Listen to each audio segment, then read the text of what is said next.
Men Ahadjon O'lmasov 1995-yil Farg'ona viloyati Farg'ona shahrida dunyoga kelganman. Farg'ona Politexnika institutiga 2014-yil o'qishga qabul qilinib, 2018-yil bakalavriatni, 2020-yil magistratura bosqichini tamomlaganman. Hozirgacha 10 dan ortiq ilmiy innovatsion loyihalarni amaliyotga joriy etganman. Xususan 4 ta yirik tijoratlashtirish loyihasi, bir nechta startap loyihalar muallifiman. Bugun jamoat xavfsizligini ta'minlashda zamonaviy texnologiyalar hal qiluvchi ahamiyat kasb etmoqda. Sun'iy intellekt va robototexnika inson ishtirokini kamaytirib, xavf-xatarlarni barvaqt aniqlash imkonini bermoqda. Ana shunday ilg'or yondashuvlarni amaliyotga joriy etayotgan yosh muhandislardan biri Ahadjon O'lmasovdir. U tomonidan ishlab chiqilgan sun'iy intellektga asoslangan avtonom mobil patrul roboti jamoat joylari va muhim infratuzilma obyektlarida xavfsizlikni ta'minlashga qaratilgan zamonaviy texnologik yechim sifatida e'tirof etilmoqda. Ushbu ishlanma dual ta'limning amaliy samarasini namoyon etib, ilm-fanning jamiyat xavfsizligi yo'lida xizmat qilayotganini yaqqol ko'rsatadi. Bir nechta sanoat korxonalarida o'zimning mehnat faoliyatimni olib borganman.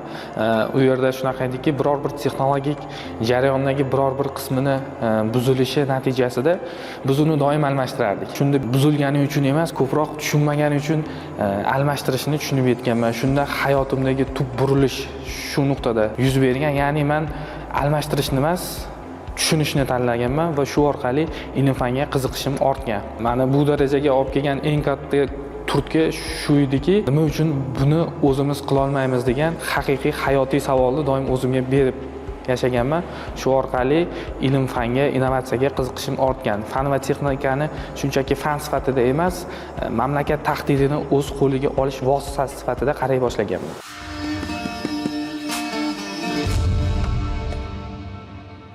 Men uchun muvaffaqiyat shunaqa narsaki, mablag'ingiz bo'lsa, kun kelib bu mablag' tugaydi. Shuhrat bo'lsa, kun kelib shuhrat ham ketadi. Lekin siz bo'lmaganingizda ham natija berib ishlab turadigan texnika yoki siz yaratgan ilm insonlarga manfaat berib turishi bu haqiqiy muvaffaqiyat deb bilaman. Chunki bir inson hayot yo'lida katta muvaffaqiyatga erishsa-yu, keyin u shunchaki unutilib ketsa yoki o'zidan keyin ishlamasa, natija bermasa, bu katta muvaffaqiyatsizlik deb bilaman. Shuning uchun ilmga, innovatsiyaga qiziqib, insonlarning hayotini, jamiyatning hayotini, mamlakatning taraqqiyotini o'zgartiradigan ma'lum bir mantiqqa, ma'noga ega bo'lgan ishlar bilan shug'ullanib, jamiyatga, insonlarga foydasi tegadigan inson sifatida yashab hayot kechirish bu eng katta muvaffaqiyat deb bilaman.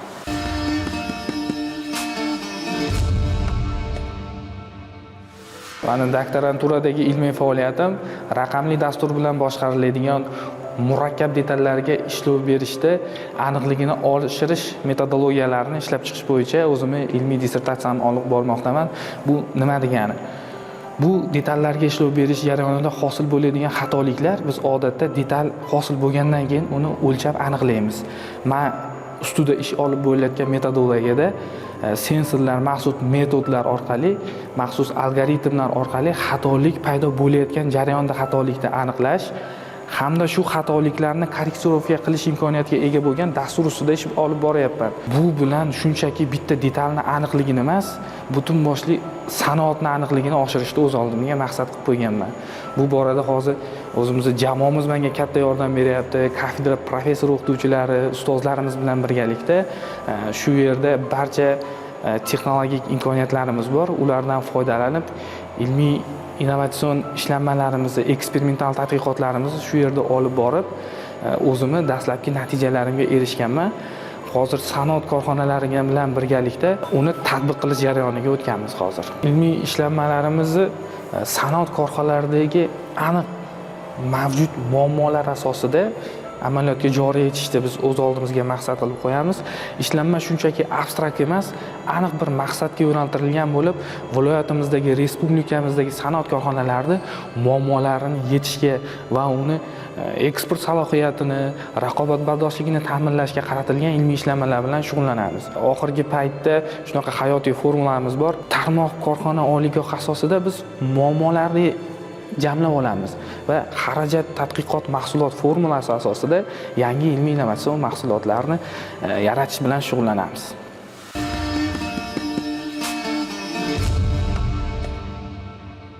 Biz Bizni patrul robotimizni yaratish g'oyasi Farg'ona viloyati Ichki ishlar boshqarmasining shaxsan takliflariga binoan bu g'oya ustida ish olib borishni boshlaganmiz. Bu g'oyani boshqa tizimlardan farqi, patrul robotimiz lidar datchigiga ega bo'lib, 360 gradusni kartografiya qilish imkoniyati bo'ladi. Har 5 metrga alohida kartografiya tuzadi, har 1 metrda kartografiyani yangilaydi.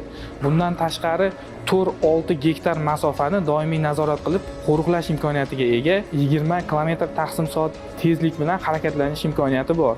Bu ustida hozir yana bir qancha ishlar olib boryapmiz. Hozir 2 nafar mexatronika yo'nalishi magistr talabalarimiz bilan birga buni yana ham takomillashtirish ustida ishlar olib boryapmiz.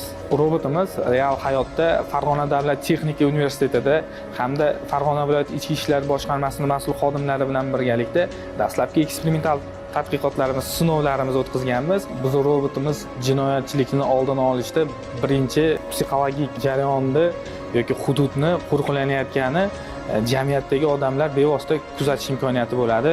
Bu maxsus migalka, Face ID kontrol, 360 kamera, lidar orqali jarayonni to'liq nazorat qiladi. Aeroport, odam ko'p, ko'ngilochar hududlarda har bir shaxs robotimiz oldidan o'tganda, bu shaxs kim va qaysi vaqtda bu yerdan o'tganligi to'g'risida o'ziga ma'lumotlar bazasini shakllantiradi va bu ma'lumotlar bazasini maxsus xodimlar doimiy kuzatish, tahlil qilish, analiz qilish, xulosa chiqarish imkoniyatiga ega bo'ladi. Maktab, bog'cha, davlat ta'lim muassasalarida bo'lsa, shu korxonada yoki ta'lim muassasasida faoliyat yuritayotgan o'qituvchi xodimlarni o'zini bazasiga dastlab face detection qilib qo'yiladi va begona kirgan kishini o'zini bazasida yuz bilan solishtiradi. Begona kishi hududda yurganligi haqida dastlabki ma'lumotini beradi.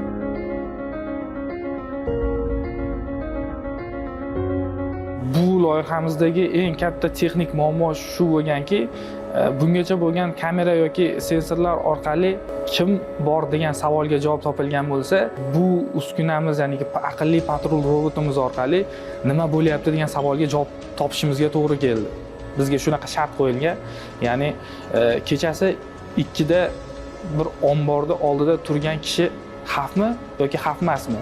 Yoki ko'ngilochar obyektda 2 yoshli yugurib ketayotgan bolakay xavfmi, xavf emasmi? Tunda yog'ayotgan yomg'ir, binoning soyasi to'siqmi, to'siq emasmi degan savollarga sun'iy intellekt orqali javob topish, qaror qabul qilish vazifasi qo'yilgan edi. Shu savollar bizni eng ko'p qiynadi, juda ko'p muammolar kelib chiqdi. Hozirda ham bu ustida ishlar davom etib ketyapti. Robotimiz 2 xil usulda harakat qiladi. Yoki eng asosiy ustunligi avtonom harakati. Ya'ni shu paytgacha biz ko'rgan an'anaviy patrul robotlari ochiq hududlarda GPS orqali ishlaydi. Masalan, xuddi shu ko'rib turganlaringiz bizni ilmiy tadqiqot o'quv ishlab chiqarish kompleksimiz yopiq bazada o'zi uchun kartografiya qilish uchun an'anaviy GPS yoki mapping tizimlar ish bermaydi. Ya'ni koridorda mavjud to'siqlarni o'zi uchun alohida kartografiya tuzish imkoniyatiga ega bo'lgan ustuvorligi robotimizning aynan qolgan analoglardan, prototiplaridan farqi ham aynan shunda.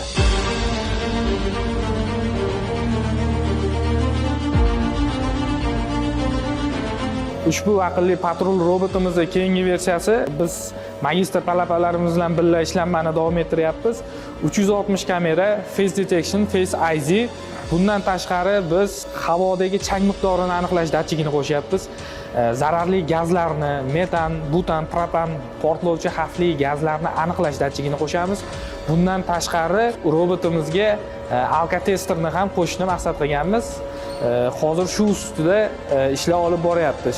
Bundan tashqari ushbu robotimizni harakat mexanizmlarini takomillashtirish va uni yana ham yurish murakkab bo'lgan hududlarda ham yurish imkoniyatini beruvchi harakat mexanizmlariga ham takomillashtirish imkoniyatini qo'shyapmiz.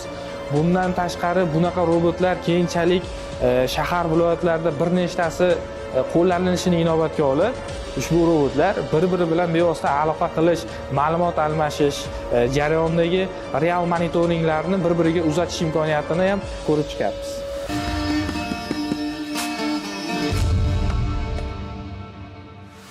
Bizning sohada, muhandislikda hech qaysi olim yakka holda katta natijalarga erisha olmaydi. Buning uchun mexanikni qo'li, dasturiy ta'minot bo'yicha mutaxassisni aqli, energetikni aniqligi, bilim tarjimalari bevosita kerak bo'ladi. Bitta ishlanmani to g'oyadan ishlanma ko'rinishiga kelgungacha jamoani o'rni juda muhim. Ya'ni jamoa shunchaki orqada turuvchi shaxs emas, g'oyalarni amaliyotga oshiruvchi, yetaklovchi, qiyin vaziyatlarda dalda beruvchi va o'zini yechimi bilan, tashabbusi bilan vaziyatdan ochiq ketuvchi haqiqiy professional jamoa bizning faoliyatimizda eng asosiy elementlardan biri hisoblanadi. Universitetimiz jamoasi o'zimizni ilmiy tadqiqot o'qib ishlab chiqarish kompleksida muhandislardan tuzilgan, juda ham potensiali yuqori bo'lgan, original fikrlaydigan jamoamiz mavjud.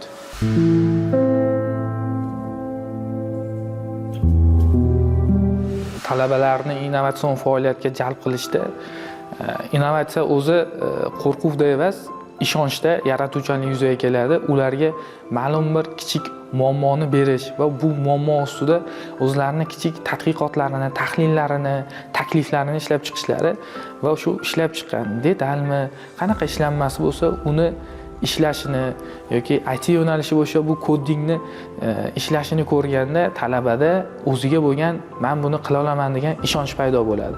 Aynan shu ishonch orqali keyinchalik katta muammolarni, katta sanoatda yuzaga kelayotgan aniq real muammolarni yechish va sanoat korxonalariga bevosita o'zini taklifini berish imkoniyati yuzaga keladi. Bundan tashqari talabalarni ilmiy faoliyatga, innovatsion faoliyatga jalb qilishda professor o'qituvchilarni, ustozlarni o'rni katta. Ya'ni shunchaki ularni yo'naltirish emas, lider bo'lib, tashabbusni o'z qo'liga olib, o'zi namuna bo'lib ularga ko'rsatib bera bilishi kerak. Shundagina talaba ilmiy innovatsion faoliyatga qiziqadi, uni ortidan ergashadi va jamiyatda, o'zini shaxsiy hayotida o'zini o'rnini topishida juda ham katta rol o'ynaydi bu narsa.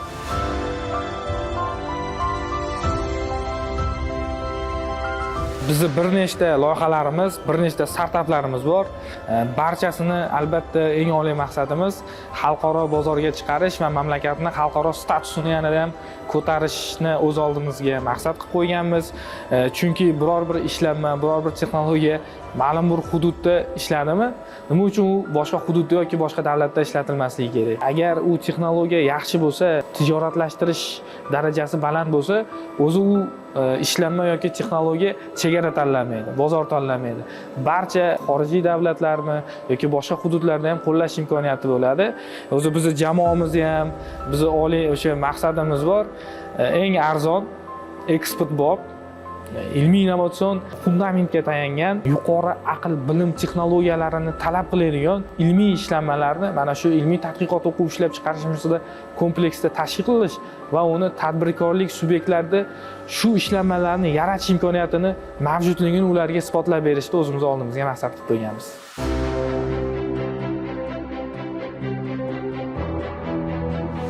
Gazlantirishga asoslangan innovatsion quyish texnologiyasining boshqa texnologiyalardan farqi, bu texnologiyaning eng asosiy ustunligi bor. Bizga ma'lumki, hozirgi kunda bozor segmentatsiya bo'lingan. Bir turdagi tovar mahsulotni nomenklaturasi tez o'zgarib turadi. Shu nuqtai nazardan boshqa quyish texnologiyalaridan maxsus qolip, apokalardan foydalanilsa, bizni gazlantirishga asoslangan quyish texnologiyamizda bir martalik erib ketuvchi penoplast modellardan foydalaniladi. Bu modellar ushbu detallarni ishlab chiqarishda foydalanadigan sterjerlardan voz kechish imkoniyatini beradi. Bundan tashqari mashinasozlik detallari quymakorlikda olinganda ularni yuza tozaligi, aniqlik sinfi bir muncha ulardan ko'ra aniqroq va yuqoriroq bo'ladi. Bundan tashqari bir turdagi nomenklaturasi ko'p bo'lgan detallarni quyish imkoniyatiga ega bo'lamiz. Bu qanaqa? Sodda qilib aytganda, bugun boshqa formadagi, boshqa shakldagi detalni quysak, ertaga umuman boshqa shakldagi detalni quyish imkoniyati bizda bor. Ya'ni qolipini qilmasdan ham ushbu detalni quyma usulida olish imkoniyatimiz bor. Bunda modellarimiz maxsus 3 xil yo'nalishda usullarda modellar olamiz. Ushbu modellar orqali xohlagan mashinasozlik detallarini ishlab chiqarish imkoniyatimiz bo'ladi.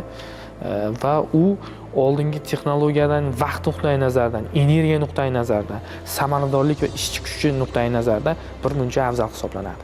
Biz mahalliylashtirgan 20 turdagi mashinasozlik detallari asosan sanoat korxonalari, ya'ni qishloq xo'jaligi, neft gaz, kimyo sanoati va mahalliy tadbirkorlik subyektlaridagi liniyalarni maxsus ishdan chiqqan detallarini mahalliylashtirish va ushbu texnologiyani to'xtab qolinishini oldini olish maqsadida biz shu detallarni ishlab chiqqanmiz. Bizga asosan tadbirkorlar yoki sanoat korxonalaridan tushgan detallarning juda ham ko'pi murakkablik darajasi juda ham murakkab, ilmiy innovatsion yondashmasdan turib ushbu detalni deyarli yaratish yoki ishlab chiqish imkoniyati mavjud bo'lmagan, juda ham aniqlik sinfi murakkablik darajasi yuqori bo'lgan detallar bilan ishlaymiz va o'sha turli xil sanoat korxonalari va tarmoqlarga joriy etganmiz ushbu 20 turdagi detallarni. Uskunalar narxining kamayishi bu avvalo shu uskunani tashkil etuvchi elementlari detallarning narxini kamaytirish bilan bog'liq. Ushbu narx kamayganda korxonalarni o'z-o'zidan raqobatbardosh mahsulot ishlab chiqarish darajasi oshadi. Korxona o'ziga mablag' tejaydi va o'zini ishlab chiqarishini kengaytirish imkoniyatiga ega bo'ladi. Korxonalarning eksport salohiyatini shakllanishida ushbu texnologiyalarimiz bevosita o'zini samarasini beradi.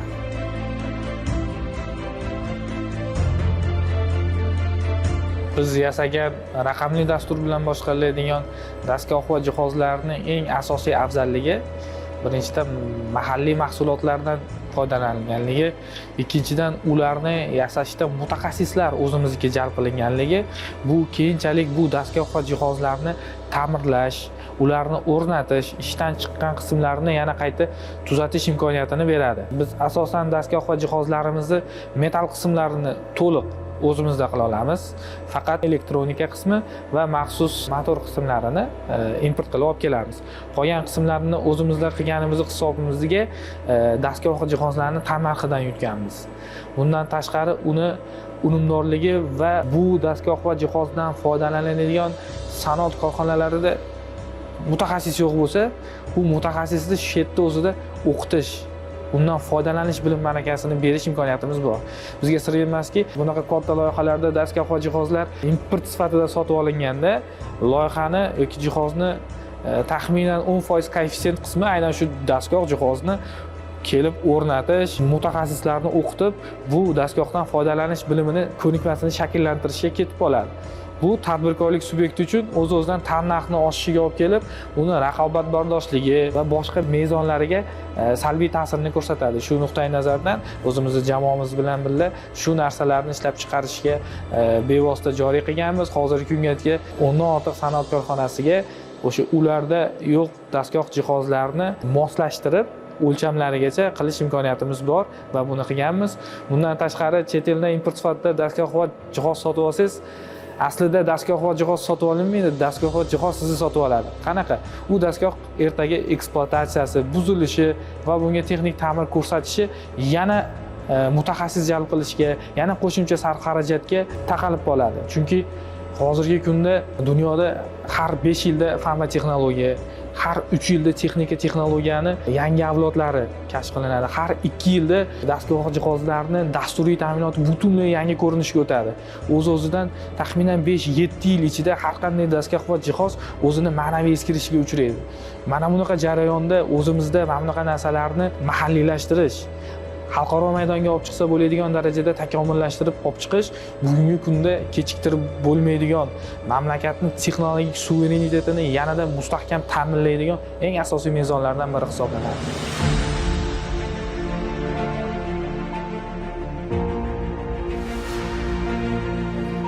Bizning ilmiy tadqiqot o'quv ishlab chiqarish markazimiz dastlab devorlari bor edi, imkoniyati yo'q edi. Biz uni ta'mirladik. Kafedramiz professor o'qituvchilari barchamiz tashabbus qilib, institutimiz rahbariyati ko'magida uni ta'mirlash jarayonini amalga oshirdik. Ilmiy tadqiqot o'quv ishlab chiqarish markazimizni dastgoh jihozlar bilan emas, maqsadlar bilan to'ldirganmiz. Har bir detal sinov, har bir sinov tajriba, har bir tajriba bizga ilmiy yondashishga asos bo'ldi. Dastlab ustaxona, sex, laboratoriya sifatida faoliyat yuritgan bo'lsak, shu tajribalar asosida hozirgi kunda shunaqa katta ilmiy tadqiqot o'quv ishlab chiqarish kompleks, ya'ni ilmiy innovatsion ishlanmalarni real hayotga doimiy tatbiq qilib boruvchi fabrikaga aylandi. ilmiy markaziga. Hozir bizda 4 ilmiy markazimiz faoliyat yuritadi. Metrologiya reinjiniring markazi, innovatsion metal quyish markazi, mexanik ishlov berish markazi hamda aqliy markazimiz bor. Texnologik konstruktorlik markazimiz faoliyat yuritadi.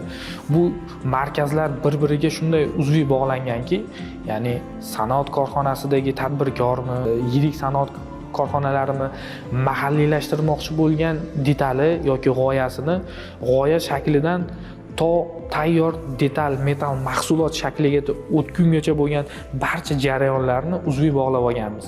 Ya'ni g'oyasi yoki birinchi prototipini olib kelsa, biz uni dastlab skaner qilamiz, uni 3D modellarni ishlab chiqaramiz. Birinchi sinov prototip detalimizni yaratamiz. Tadbirkorlik subyekti uni ko'rib, o'zi xohlagandagi aniqlikda, kattalikda va tex parametrlarni ko'rib tasdiqlab beradi. Undan keyin biz raqamli dastur bilan boshqariladigan dastgoh jihozlarimizda uni qolipini qilish imkoniyatimiz bor. Uni qolipini qilib, maxsus penoplast modellarni qolip orqali ishlab chiqib, uni bevosita amaliyotga tatbiq qilib, metal quyish seximizda uni quyish va unga mexanik ishlov berib, yakuniy mahsulot shaklida tadbirkorlik subyektiga berish va bunda shu jarayondagi barcha hisob-kitob, ilmiy tahlillar, rejimlar, optimal ishlov berish rejimlari, uni ishlatish bilan bog'liq barcha me'yorlarni tadbirkorlik subyektiga taqdim qilamiz. Birinchi mahsulotni olib beramiz, keyin biz bergan hujjatlar ketma-ketligida tadbirkorlik subyekti o'zi uni bemalol ishlab chiqarish va sotish imkoniyatiga ega bo'ladi. Bizga tadbirkorlar asosan mahalliylashtirish bilan bog'liq muammolar bilan murojaat qiladi. Bundan tashqari doimiy og'riqli savol import sifatida olib kelingan dastgoh va jihozlarni detallarini ishdan chiqishi natijasida butun boshli texnologik sikl, liniya yoki jarayon to'xtab qolishi va bu detalni yana qaytib sotib olishi, uni zakaz qilib olib kelgungacha juda ham ko'p vaqt ketib qolayotganligini bildirib, aynan shunaqa tez ishdan chiqadigan detallarni o'zimiz sharoitda, o'zimiz mahalliy bilan birgalikda ishlab chiqib berish va bu muammoni butunlay tag-tuguk bilan bartaraf qilish uchun doimiy murojaat qilishadi. Bu bo'yicha juda ham ko'p takliflar tushgan. Hozirgi kungacha salmoqli natijalarga erishganmiz va eng asosiysi bitta shunchaki muammo emas, eng avvalo yurtimizning mahalliy olimlariga bo'lgan buni tagida ishonch turadi.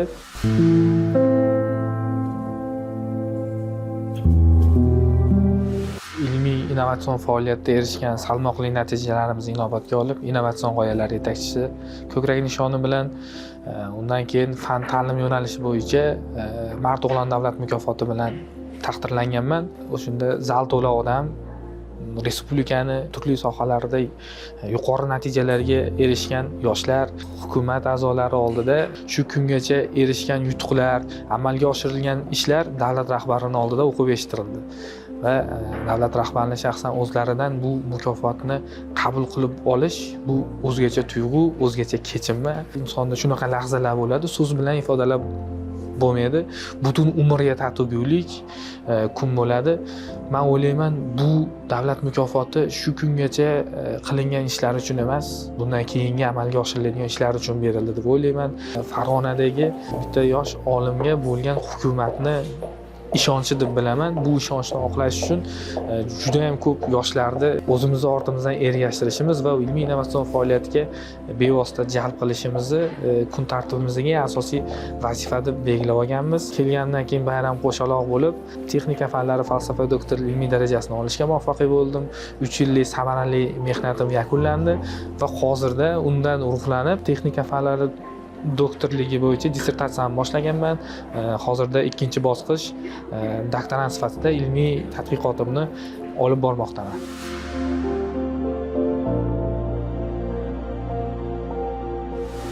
Yangi O'zbekistonni qurishda yosh muhandislarning o'rni eng asosiy, ayniqsa hozirgi murakkab davrda muhandislar mamlakatni eng asosiy tayanchi kuchi, potensiali hisoblanadi. Chunki barcha sanoat tarmoqlari bevosita muhandislik sohasining yutuqlariga va shu sohada muhandis sifatida faoliyat yuritayotgan kadrlarning potensiali bilan bevosita bog'liq. Shu nuqtai nazardan hozirda yurtimizda ayniqsa Yangi O'zbekistonni yosh muhandis kadrlar bilan ta'minlash bo'yicha salmoqli ishlar amalga oshirilyapti. Xususan yoshlar texnoparklarini tashkil qilinishi viloyatlarda, yoshlar akademiyasini tashkil qilinishi, muhandislik maktablarini tashkil qilinib, butun boshli tizim yo'lga qo'yilishi natijasida hozir men kabi yuzlab, minglab yosh muhandis olimlar respublikamizning turli sohasida faoliyat yuritib kelmoqda. Men o'ylayman, O'zbekistonga kirib kelayotgan import mahsulotlarini keskin kamaytirib, eksport salohiyatini oshirishga qaratilgan har qanday ishlanma yoki innovatsiya, u strategik innovatsiya, u strategik ishlanma. Shu strategik ishlanmalarni amalga oshirishga qodir bo'lgan eng yagona katta kuch bu muhandislar. Yangi O'zbekiston muhandislari aynan shu funksiyani bajarishi dolzarb masala. Bundan tashqari mamlakatning texnologik suverenitetini yanada mustahkamlashda yakkayu yagona kafolati bu yosh muhandislar hisoblanadi.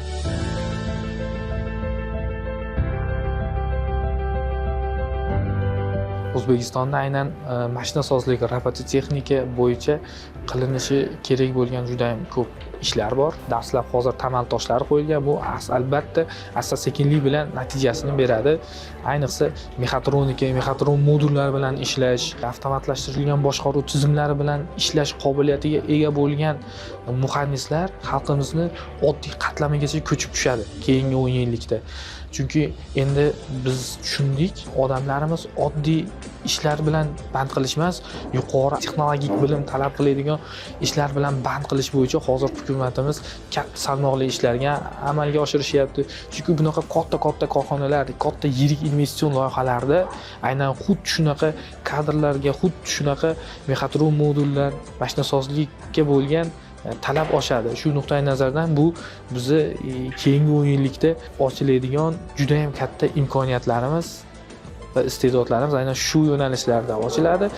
Mexatron modullar, mexatronika yo'nalishi bo'yicha ham o'zimizni bir nechta hozirgi kunda ham dastlabki o'zbek model robotlari yaratilgan. Bular takomillashtirib, nasib qilsa robot va robototexnika mexatron modullarni eksport qiluvchi mustahkam ilmiy salohiyatga va muhandislik ko'nikmasiga ega bo'lgan katta kontingent shakllanadi deb o'ylayman.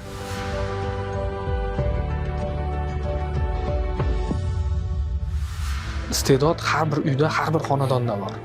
Faqat unga yetarli imkoniyat yaratilsa bas. Vaholanki hozir yurtimizda yoshlarga, umuman yoshlarni ilmiy innovatsion faoliyat bilan shug'ullanishiga juda ham katta imkoniyatlar, juda ham katta eshiklar ochilgan. Mana bu imkoniyatlardan aynan hozir bugun foydalanib, o'zini mamlakat taraqqiyoti yo'lida hissasini qo'shadigan yoshlarga chaqirig'im bo'lardi. Bu imkoniyatlardan foydalanib, o'zini kashf qilish kerak, o'zini iste'dodini kashf qilib, o'zini kelajagini mamlakat taraqqiyoti bilan bevosita bog'lab, ertadan emas, bugundan, hozirdan boshlashda harakatida bo'lish kerak. Keyin ayniqsa ilm yo'lida eng katta narsa bu qo'rqmaslik. Mana shu qo'rqmaslikni va hozirdan boshlashni chaqirib qolgan bo'lardi bizning kabi yosh olimlarga.